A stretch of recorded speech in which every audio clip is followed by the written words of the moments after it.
On va passer à la communication suivante par Gilles Bontemps. Comment bien utiliser les données médicales?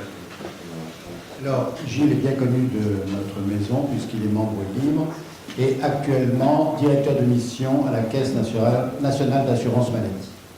Et en nous apprenant à utiliser les données, il va peut-être nous aider à monter des registres. Oui, je vais essayer en tout cas. Monsieur le Président, Mesdames et Messieurs les académiciens, Mesdames et Messieurs, bonjour. Merci encore pour votre invitation sur ce sujet passionnant qu'est l'innovation et le croisement des savoirs en matière de santé. Alors la question qui m'a été posée, comment bien utiliser les données médicales? Quand on aborde les sciences, la science de l'exploitation des données, quand on parle d'innovation, quand on parle d'algorithmes, quand on parle d'intelligence artificielle, on est frappé pour les non-initiés par la sémantique extrêmement abondante qui est disponible sur le sujet. Donc, mon premier propos, avant d'aborder effectivement la bonne utilisation des données en santé, c'est de faire un certain rappel sur les précisions sémantiques et un certain nombre de prérequis. Alors, la sémantique, on parle d'analytique, on parle d'intelligence artificielle, on parle de deep learning, on parle de data mart, on parle de big data, on parle d'analytique avancée, on parle de data mining, d'analyse statistique, de machine learning. On voit bien que finalement, toute cette sémantique, pour un non-initié, est assez confusante et assez déstabilisante. Donc c'est pour ça que mon propos, c'était un peu d'apporter un certain nombre de clarifications, et on fait souvent une confusion entre ce qui relève de la technique et ce qui relève de l'usage de la technique. C'est pour ça que j'ai essayé de représenter au travers de ce graphique que je vais vous présenter, finalement, qu'est-ce qui relève de la technique et qu'est-ce qui relève de l'usage de cette technique. Alors sur la technique, bien sûr, dès lors qu'on travaille sur des données, on travaille sur ce qu'on appelle des entrepôts de données, c'est ce qu'on appelle les data. Alors vous avez des gros entrepôts de données qui sont les big data, ou vous avez des entrepôts de données qui sont organisés de telle manière à qu'ils répondent à un besoin utilisateur, c'est ce qu'on appelle les data mart. Dès lors que vous avez ces entrepôts de données, vous avez effectivement besoin de méthodes pour exploiter au mieux ces données. Vous avez des méthodes simples et vous avez des méthodes complexes. Dans les méthodes simples, par exemple, vous avez l'analyse statistique, une analyse statistique descriptive, par exemple, ou plus complexe, une analyse statistique prédictive. Vous avez les data mining, ce qu'on appelle les data mining, c'est des méthodes de forage au niveau des données. Et puis après, vous avez des méthodes un peu plus complexes qu'on appelle la machine learning ou le deep learning. Là, c'est des méthodes d'apprentissage de machines, des méthodes d'apprentissage profond. Donc on voit bien que finalement, tous ces éléments techniques, il faut effectivement savoir qu'elles existent, mais ce n'est pas forcément le plus important. Et c'est surtout important pour savoir ce qu'on peut en faire. Alors en termes d'usage, en fait, il y a trois types d'usages en termes de progression. Il y a effectivement des usages qui reposent sur ce qu'on appelle l'analytique traditionnelle, des usages qui reposent sur l'analytique avancée. Tout en haut, vous avez des usages qui reposent sur ce qu'on appelle l'intelligence artificielle. Et bien entendu, pour, par exemple, travailler sur des éléments d'usage de haut niveau comme l'intelligence artificielle, vous avez besoin effectivement de techniques élevées. Donc, effectivement, il y a une corrélation entre des techniques effectivement poussées et des usages qui sont un petit peu poussés. Mais en fait, ce qui est important, finalement, c'est d'essayer de caractériser ces niveaux d'usage, d'utilisation d'informations. Il y a 5 niveaux d'usage d'utilisation d'informations. Alors je vais essayer de vous les présenter et de prendre des exemples qui ont trait à la chirurgie pour que vous compreniez bien. Quand on regarde le premier usage, c'est ce qu'on appelle le descriptif, c'est-à-dire ça répond à la question « que s'est-il passé ?» Alors ça se présente sous forme de rapport et d'alerte. Par exemple, un rapport, le nombre d'interventions chirurgicales que vous avez faites, les durées moyennes de séjour de ces interventions, les comorbidités de vos patients ou des éléments d'alerte. Par exemple, le suivi du taux des infections sur site opératoire qui peut être effectivement un élément de descriptif. Donc là, on est vraiment le niveau le plus bas de l'utilisation de l'information. Et si on veut fouiller un petit peu plus loin, donc le deuxième niveau, c'est le niveau diagnostic, répond à la question « pourquoi est-ce arrivé ?» Alors ça repose effectivement sur des méthodes un peu plus complexes qui sont des requêtes ou une analyse effectivement statistique descriptive.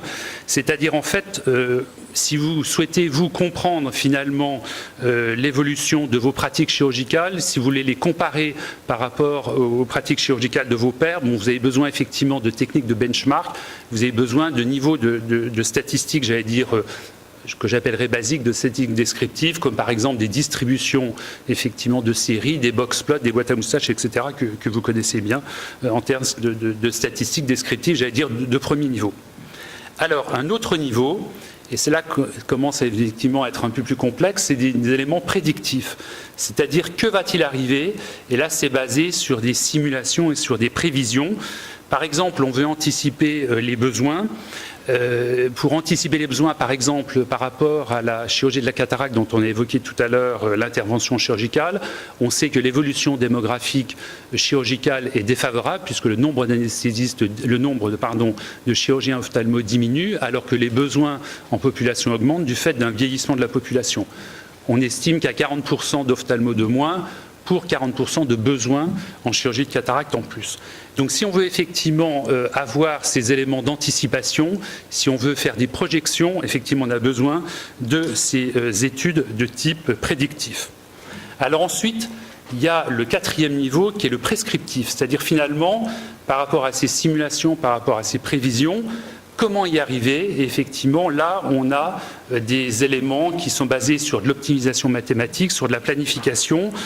Je reprends l'exemple de l'ophtalmologie. Si on veut augmenter effectivement le nombre d'interventions chirurgicales avec un nombre d'ophtalmos moindre, on va réfléchir sur des éléments d'organisation, on va réfléchir sur la mise en place de centres autonomes en chirurgie ambulatoire sur la cataracte, etc.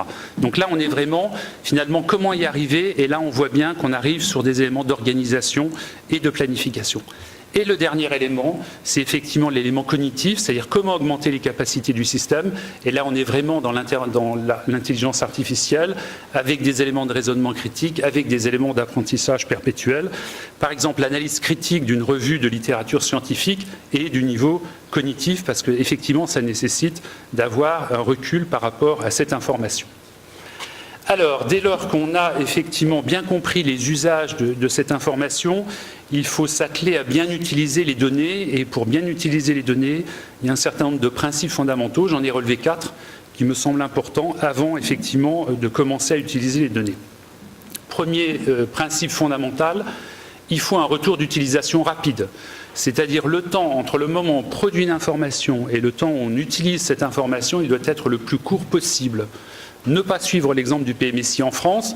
Je rappelle que la première circulaire ministérielle qui a mis en place le recueil des informations de PMSI dans les hôpitaux publics datait de 1985 et la première utilisation à des fins tarifaires de 2003. Donc on a mis 18 ans entre la production de l'information et entre l'utilisation de cette information.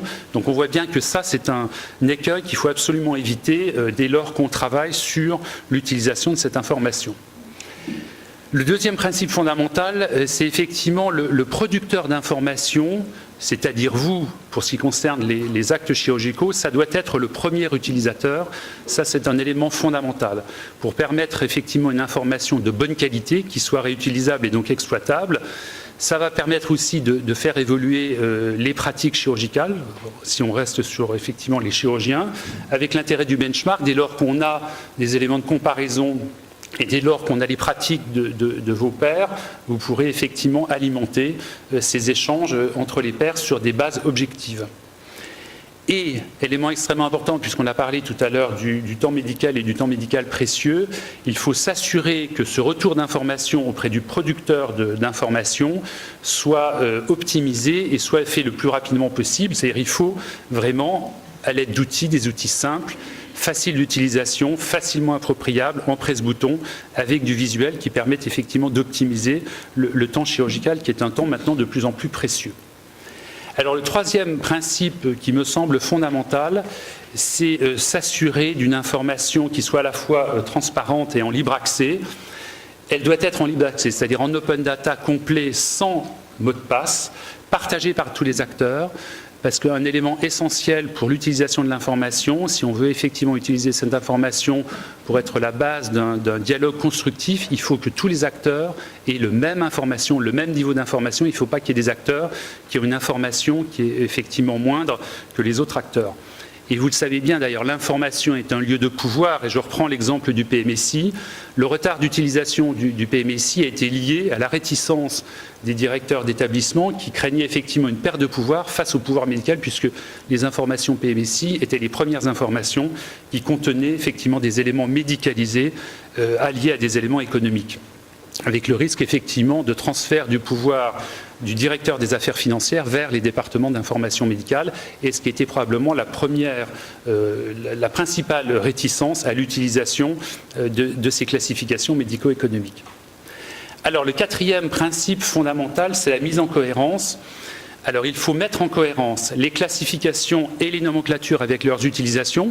Il existe différentes classifications, des classifications médicales, on a parlé des registres tout à l'heure, des classifications médico-économiques, bien entendu, le PMSI en est l'illustration que vous connaissez tous. Il existe aussi différentes nomenclatures, le CIM, la classification internationale des maladies, version 10, la CCM, la classification commune des actes médicaux. Un élément essentiel, c'est qu'on n'utilise pas une classification médico-économique pour faire de l'épidémiologie. Je pense que c'est un risque important, et je reprends toujours l'exemple du PMSI parce qu'il est particulièrement illustratif. Le PMSI en 1983 était présenté comme un outil de connaissance épidémiologique, alors qu'il est utilisé en 2003 comme un outil de tarification. Donc on voit bien, on a bien effectivement une problématique par rapport à l'utilisation, la fonctionnalité d'un outil. Et bien entendu, on ne peut pas décrire une activité chirurgicale d'une manière fine à partir des séjours, ce qu'on appelle les GHS ou PMSI, qui sont des groupes de regroupement, enfin qui sont des regroupements, qui n'ont pas toujours de cohérence médicale, mais qui ont une cohérence avec les coûts de production. Et on rassemble dans un GHS effectivement des séjours qui n'ont pas forcément de cohérence médicale, mais qui ont une cohérence économique. Donc on voit bien que si on veut effectivement décrire une activité chirurgicale de manière précise, il faut effectivement trouver un autre type de classification. Alors mettre en cohérence aussi les outils avec une structuration de l'information pour être utilisable, et je prends l'exemple du DMP, qui est un entrepôt, et si on veut utiliser d'une manière la plus optimale possible ces informations dans l'entrepôt, il faut les structurer, il faut les coder pour pouvoir être pleinement utilisables. Donc ça, c'est aussi un élément essentiel, c'est-à-dire l'information aujourd'hui, effectivement, qui n'est pas codée ou qui n'est pas structurée, est difficilement utilisable. Alors, il faut aussi mettre en cohérence les outils avec les interprétations possibles. Attention aux interprétations erronées, déconnectées de la vision du terrain, c'est-à-dire aujourd'hui, il y a des outils qui produisent de l'information, mais cette information, si elle n'est pas reliée à la connaissance du terrain, on voit bien qu'effectivement, on peut avoir des risques de mauvaises interprétations qui sont préjudiciables. Et dernier élément, mettre en cohérence les outils avec leurs usages. Il faut bien, effectivement, chaque fois qu'on construit un outil, définir son usage. Il faut que les outils d'aide à la décision soient en cohérence avec les usages que l'on veut faire. C'est un outil de dialogue, ce n'est pas un outil de contrôle et vice-versa. Je pense que ça, c'est un élément important. Alors, les 4 grands usages de l'information, si on les reprend, vous avez une information, un usage qui concerne tout ce qui est la gestion interne des établissements et les pratiques professionnelles. Alors, je prends d'exemple, vous avez effectivement des outils qui vous aident au pilotage du projet médical, à la contractualisation des pôles, au suivi des pratiques professionnelles. Puis pour les sociétés savantes, vous avez des outils qui permettent le suivi et l'évaluation des pratiques professionnelles. Donc ça, c'est le premier grand usage de l'information. Le deuxième grand usage, c'est tout ce qui tourne autour de la gestion externe, c'est-à-dire les procédures d'autorisation, de contrôle, de contractualisation d'évaluation externe. Je prends l'exemple pour la gestion externe avec les ARS qui contractualisent ou restructurent sanitaires, donc ils peuvent avoir besoin des outils par rapport à ça. Et l'évaluation externe, par exemple la Haute Autorité de Santé avec la certification, ou l'IGAS et les chambres régionales des comptes avec les missions d'inspection-contrôle. Troisième grand usage de l'information, tout ce qui tourne autour de la diffusion publique, les palmarès des hôpitaux et des cliniques qui sont bien connus ou les différents articles de presse. Et puis dernier grand usage de l'information qu'on peut avoir, c'est tout ce qui tourne autour de l'allocation des ressources, l'évolution de la tarification, politique d'intéressement des professionnels de santé. Donc on voit bien que ces éléments sont absolument fondamentaux pour pouvoir effectivement bien utiliser l'information et l'utiliser sans effectivement problème d'interprétation par rapport à cet élément. Alors, dans les 2 minutes qui me restent, par rapport à ces éléments, je voulais prendre un exemple d'analytique qui est VisuShear, qui est un outil qui a été mis à disposition de tous les acteurs en open data au mois de décembre dernier. Donc, si on positionne cet outil par rapport aux 5 usages que je vous ai présentés, c'est un outil qui fait du descriptif, du diagnostic et un petit peu de prédictif. Donc, vous voyez qu'on n'est pas sur le niveau prescriptif et le niveau cognitif, où là, on pourrait avoir, on imagine dans l'avenir, des usages qui seraient beaucoup plus étendus que ce type d'outil. Alors, VisuShear, c'est un outil pour visualiser les pratiques chirurgicales des établissements, permet d'analyser et de suivre les pratiques. Ça permet aussi une estimation médicalisée du potentiel de développement de chirurgie ambulatoire et ça permet aussi une analyse stratégique. C'est un outil de dialogue qu'on a positionné, donc on n'est pas dans un outil de contrôle ou un outil d'inspection, pour tous les acteurs, qu'ils soient chirurgiens, anesthésistes, soignants, directeurs, voire les institutions, les tutelles, sociétés savantes, ARS, assurance maladie, HAS, voire les représentants des usagers et des journalistes. Donc, vous voyez, par rapport aux usages potentiels de VisuShear, on a un nombre d'usages assez important par rapport à tous ces éléments. Je passe assez rapidement. Le périmètre, tous les établissements chirurgicaux sont dans cet outil. C'est 24 millions de séjours et 36 millions d'actes chirurgicaux.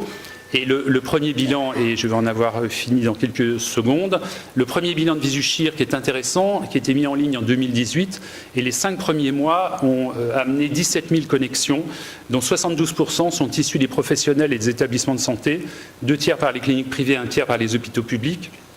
Et quand on regarde les 10 premières connexions en volume, on trouve les 5 CHU suivants, la PHP, le CHU de Montpellier, le CHU d'Angers, le CHU de Grenoble et le CHU de Nantes, ce qui paraît assez étonnant parce que logiquement dans ces établissements, on pense que le département d'information médicale devrait restituer les informations auprès des chirurgiens. Manifestement, les chirurgiens trouvent cette information en dehors de leur département d'information médicale, donc ça prouve bien que ça répond bien à un besoin, et ce qui est extrêmement important. Et pour finir, en termes de conclusion, j'aimerais effectivement rendre un hommage à l'ancien président de l'Académie de chirurgie et l'ancien secrétaire général, en reprenant leurs propos sur cet outil lors de la journée d'octobre 2018, la journée nationale de VisuShear. Donc Philippe Marre a dit « VisuShear va inéluctablement à l'évaluation précise de chaque praticien, de ce qu'il fait, de ses résultats, de ses échecs. Cela va complètement modifier le paysage. » Et Richard Villet a dit « VisuShear est reconnu génial. Si dans une deuxième phase, on a d'autres outils comme des registres qui donnent des résultats sur la qualité, et si en plus on peut coupler avec des informations pour savoir combien ça coûte, alors on aura fait un vrai progrès avec des informations coût-efficacité, et c'est le but de l'Académie nationale de chirurgie, de faire évoluer la chirurgie dans ce sens. Je pense que ces 2 propos sont extrêmement pertinents et permettent effectivement de poser les enjeux de l'utilisation pour les chirurgiens de cette information. Je vous remercie. On a le temps pour une question brève. Une question. Oui, une seule brève. Oui, ça va être très bref. Vous devriez transférer à notre ministre de la Santé, que j'aime beaucoup, et que j'abreuve d'articles en ce moment dans la revue de l'Internat de Paris, car apparemment, elle se réfère à la 4e niveau, l'intelligence artificielle. Le 5e niveau. Le 5e niveau, mais elle a oublié les premiers.